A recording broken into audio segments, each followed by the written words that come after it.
there anything you want to say before you take part in this momentous occasion of the replacing of the exhaust?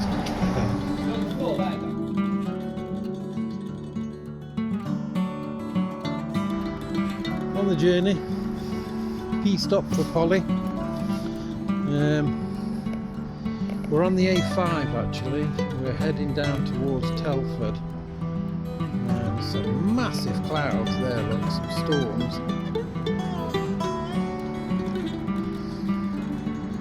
Polly's more interested in sniffing, aren't you? Schnuffles.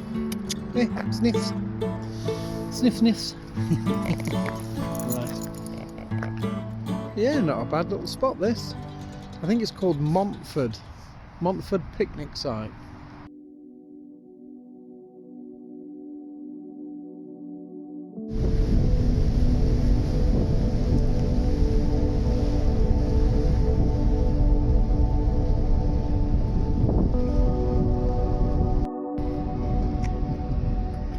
Cookie? Yeah, Gug.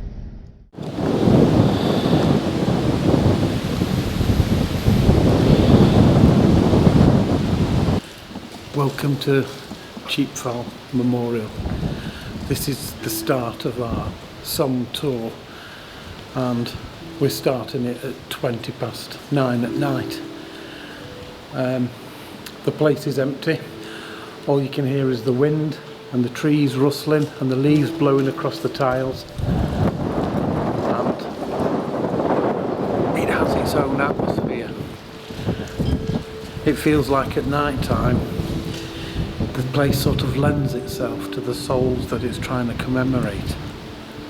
During the day, obviously, it gets its fair share of visitors, but at night time, as we're surrounded by battlefields and old trenches and everything where soldiers fought and died, at night time it seems to belong to them.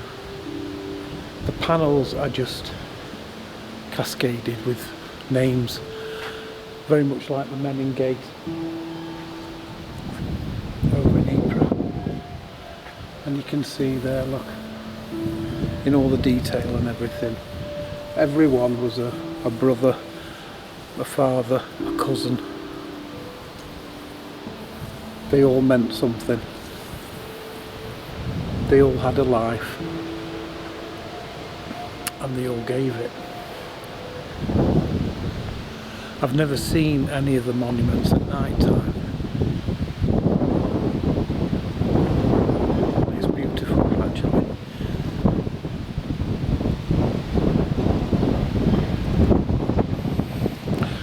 Over in the corner over there is the uncle of my stepfather, Roland King. He was 2nd Battalion Lincolnshire Regiment, and he, along with one of the others, they were killed by a gas shell on the first day of the Somme, and their bodies were never recovered, so they're commemorated over there.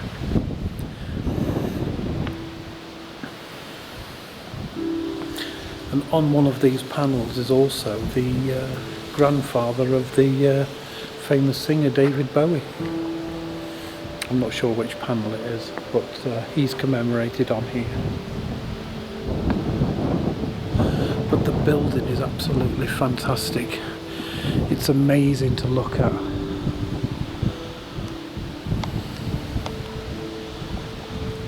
Just look at that ceiling.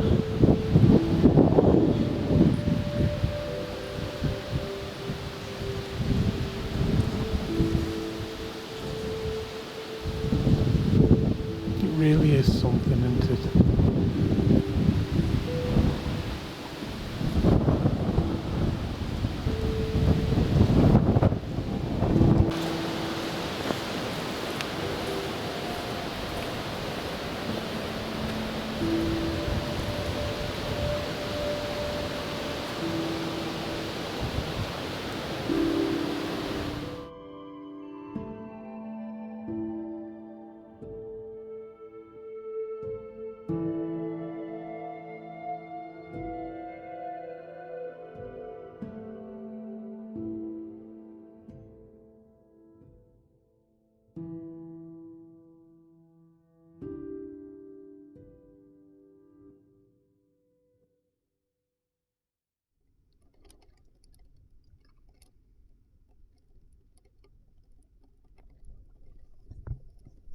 following day, still at Thiepval, and I'm walking through the woods leading towards the memorial, and as you can see, if you look at the undulating groundwork here, you can see all from the shell craters that this is actually part of the battlefield where the trees are growing now. There, can you see that? There, where it's sort of undulating. There, look. So, it's been a very rainy night, and it's set to rain all day. So, we were going to carry on down to Albert straight away, but I had a message from an ex-gunner comrade of mine. His wife sent a little message when I put the photos of last night's visit to the memorial, and it seems that his grand uncle is commemorated on here. So I've got a little something for him. This weather is... Can you imagine trying to fight a war here? So we thought we'd put a little cross on his behalf. It is my great honour to do this for a fellow gunner that I've served with, to lay this down in remembrance of him. And yeah, Neil, this is for you, mate, and your wife Iris. Never forgot. So I'm going to place it down there, and then give him throw one up for him, as we say.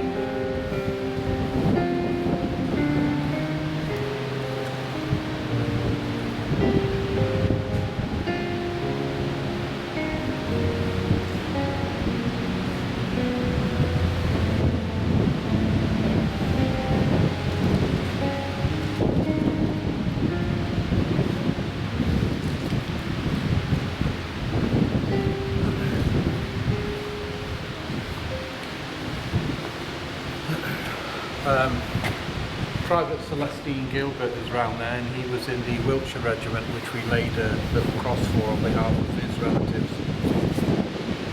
But as you can see, straight through there, this absolute abysmal weather of the Somme.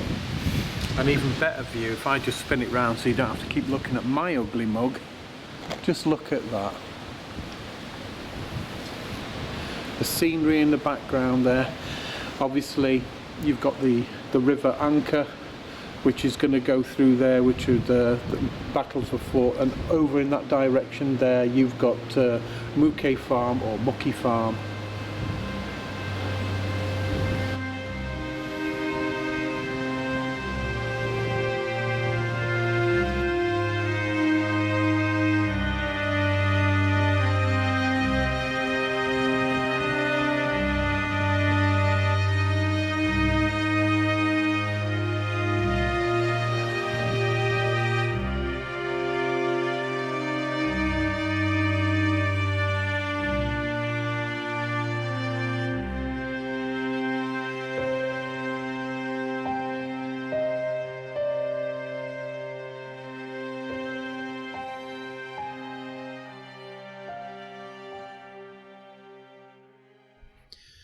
This is in the Tommy's Cafe in Pozieres, and you can see all the way along. It's just a lifelong collection of stuff that's been found locally and from other collectors.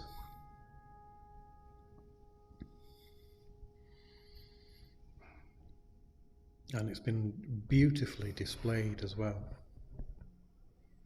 I imagine this would have been, you know, the small trench mortar,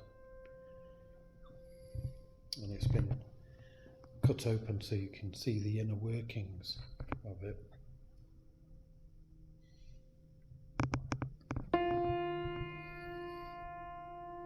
And the ammunition box that it would have been carried in.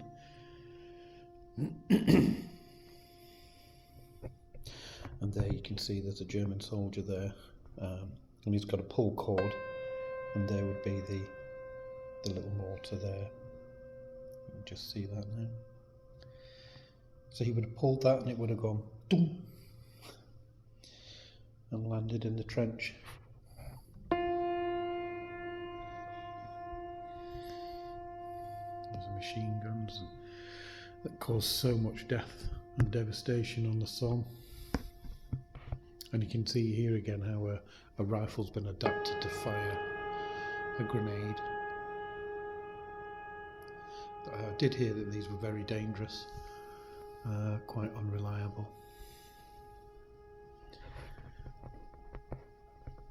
And here you can see this personal effects found from soldiers here, from the Australian soldiers. I mean, wire cutters that look the same as they do today. And you can see the bayonet and its holster there.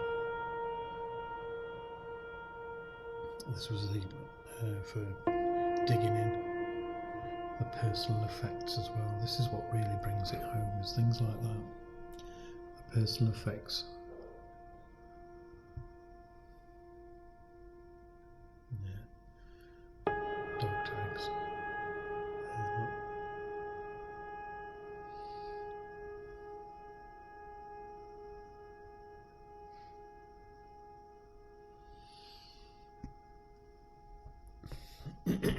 So when you're next in Pozieres, definitely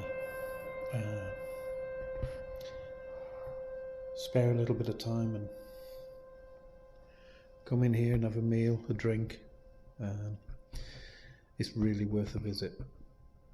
Have you ever wondered what an artillery shell looked like with all the small ball bearings inside the lead shot? That's what it looked like, and then that would explode and those would just fly out at the speed of bullets, causing as much damage as possible.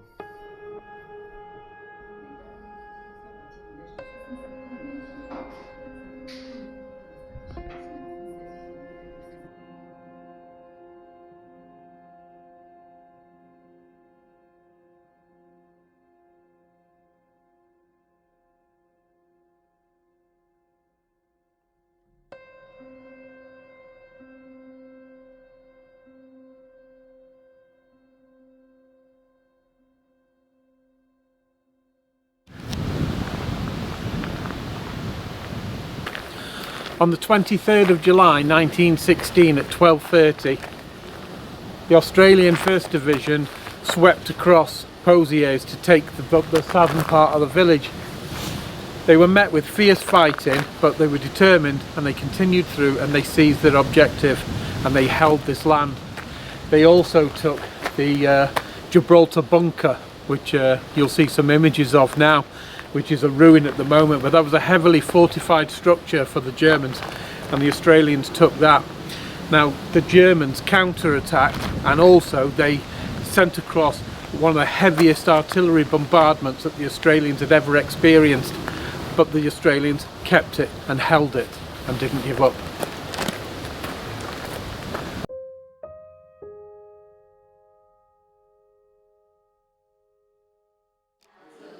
I'm inside the Ulster Tower Museum, as you can see there. There's the Ulster Tower, an image of it. And I just wanted to show you some of the artefacts that have been discovered and found, and also somebody's painstakingly labelled them all so that you can have a better look at them. So now you can see the difference now with the 4.5 inch look. Now these are the 60 pounders. And this is what my great-grandfather would have used, and these things they would have lugged about. And you can see that actually, if you look at the size of my hand to that, you start lifting those things on a regular basis, you're going to build some pretty big muscles on your arms with that. Here's some of the German mortar rounds. And look at this, look at that shrapnel round there, 150mm shrapnel round. And obviously, like I showed you previously, that was the one that, you know, that would have just exploded, and these splinters of metal would have gone at a couple of 100 miles an hour in this sort of shape, you know, and that would have cut you to ribbons, cut you to pieces.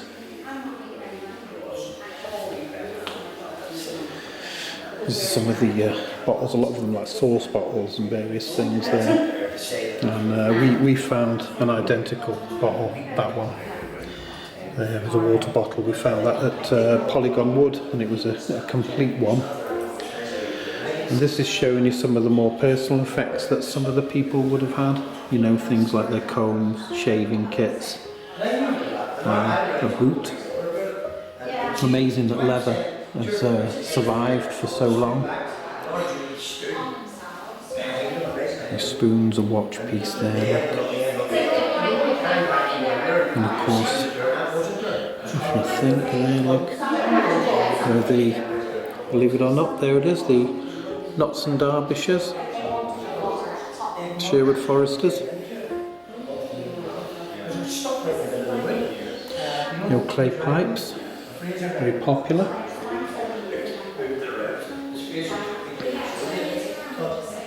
This is just obviously the ammunition boxes there, look, and the helmets. That's German barbed wire. The German barbed wire was always more identifiable because it was very thick, and the British made was a lot thinner. More personal effects. These are different sort of, would have, you know, liniment and stuff that they would have used for treating various sores, like trench foot and things like that.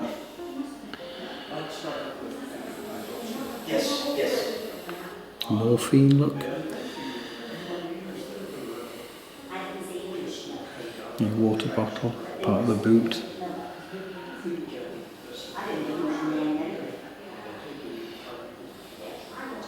And of course this is, there's like shrapnel round where these would have just fractured into pieces, look.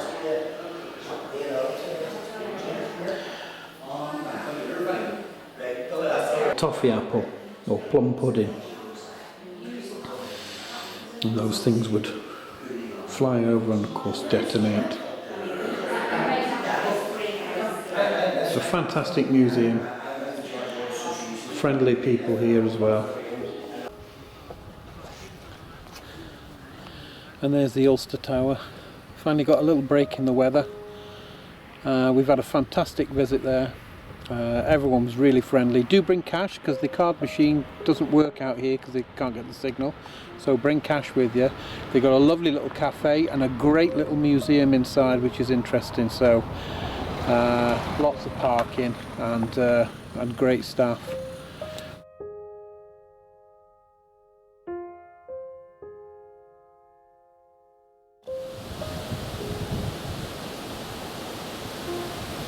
Thiepval Military Cemetery.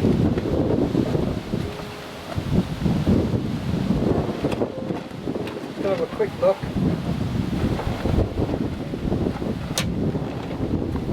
See where Gunner Taylor is buried.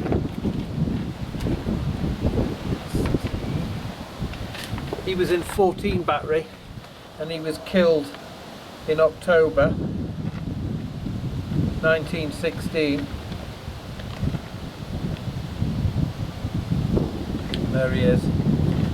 So, Gunner Taylor, James Leonard, 88199, 14 Heavy Battery, Royal Garrison Artillery. He died of his wounds on the 20th of October 1916, aged 34, and he was the husband of Alice M. Taylor of 13 Hanlon Street, Deptford, London, and the grave reference is IE2. So let's go find him. And there's the grave, Gunner Taylor.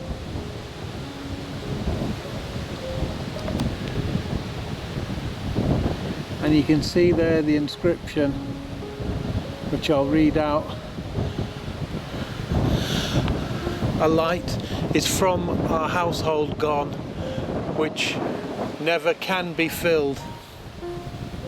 And the families had the choice of paying for those letters and putting their own inscriptions on, so that was something very personal that probably his wife had done.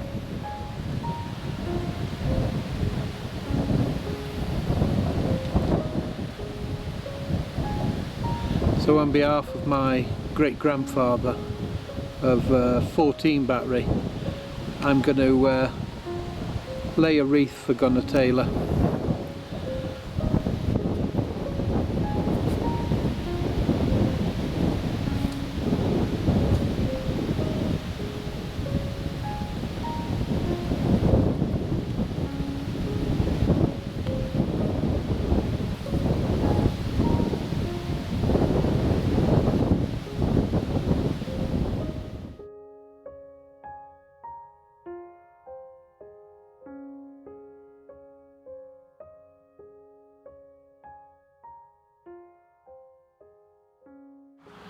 This is the Devonshire Cemetery.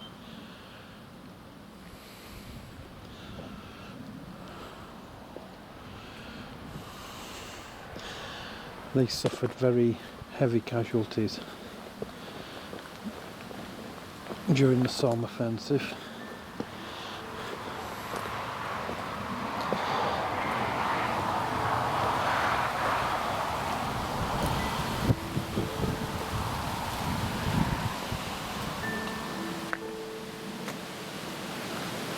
And this is the trench that the Devonshires had to hold, despite suffering large casualties.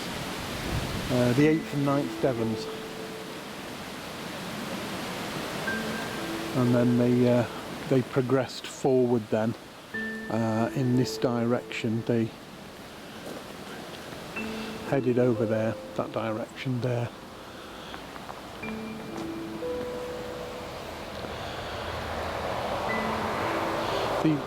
The sad thing is when the Devonshires were returning, they had to gather all their dead. So the survivors of that day gathered the dead and brought them back, and this is where they buried them. So they were buried by their own.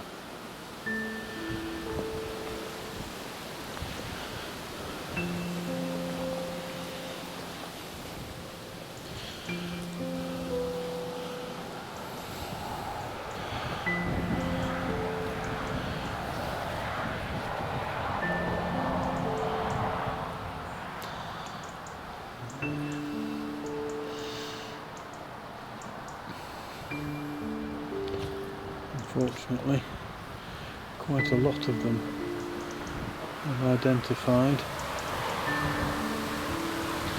There's our kitch.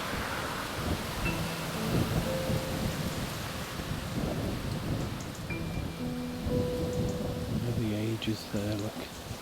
26, aged 19, 18.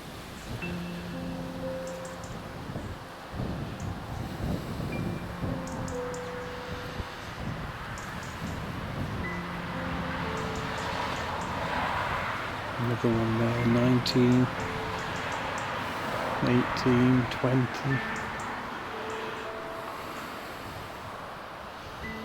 So young, aren't they? You've seen the ages.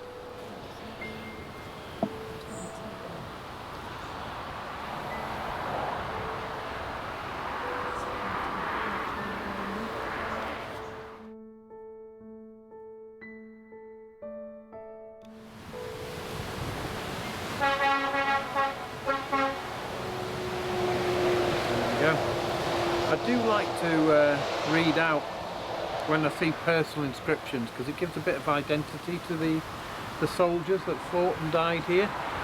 This one is C.P. Hurst, Cecil Pollock Hurst. He was born on the 26th of April 19... Well, that date's wrong. 1911.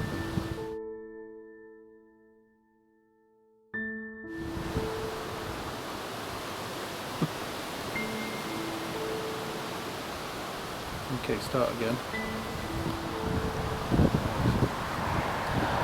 I like to read out a little bit about some of the soldiers, and this was left by the Cross of Remembrance, and it's Cecil Pollock Hurst, who was a lieutenant, and he was 9th Battalion, the Devonshire Regiment, killed at Fricourt on the 1st of July line he was aged 24.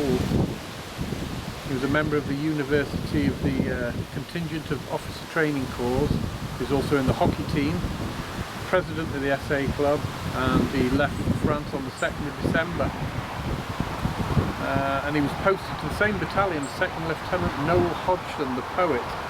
They were both killed on the first Battle of the Somme on the 1st of July in the same tragic way, positioned at the first line of trenches before moving to the trenches opposite the town of Mametz in April.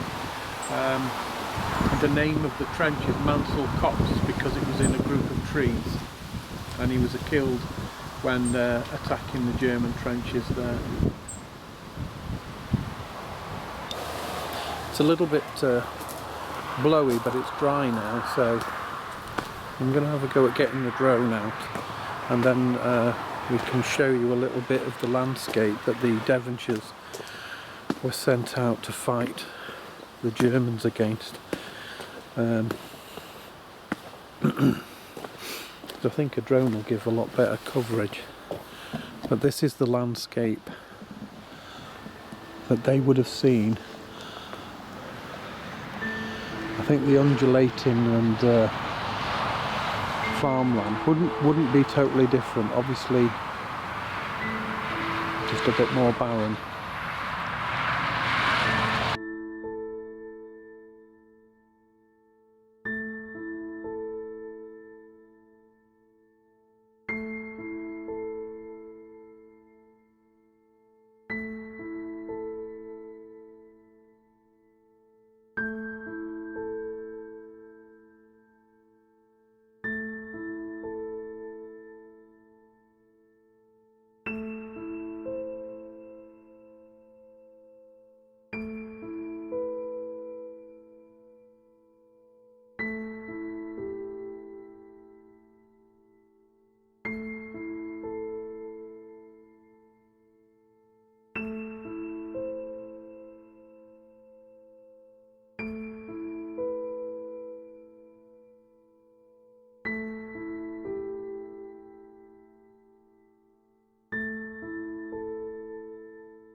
So Crucifix Corner.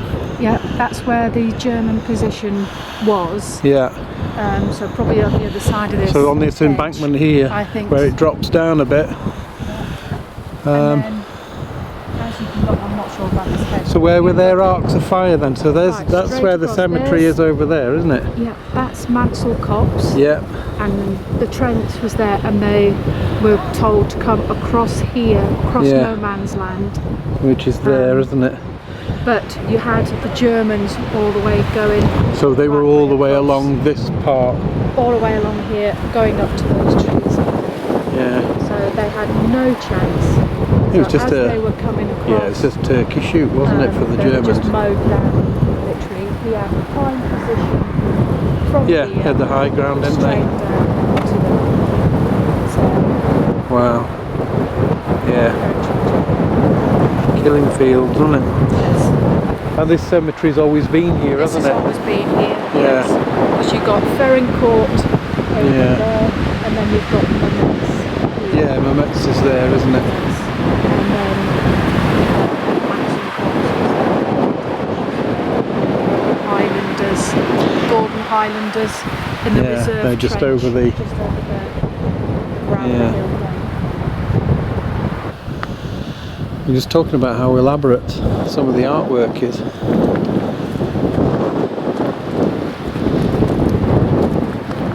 There's the Mametz direction.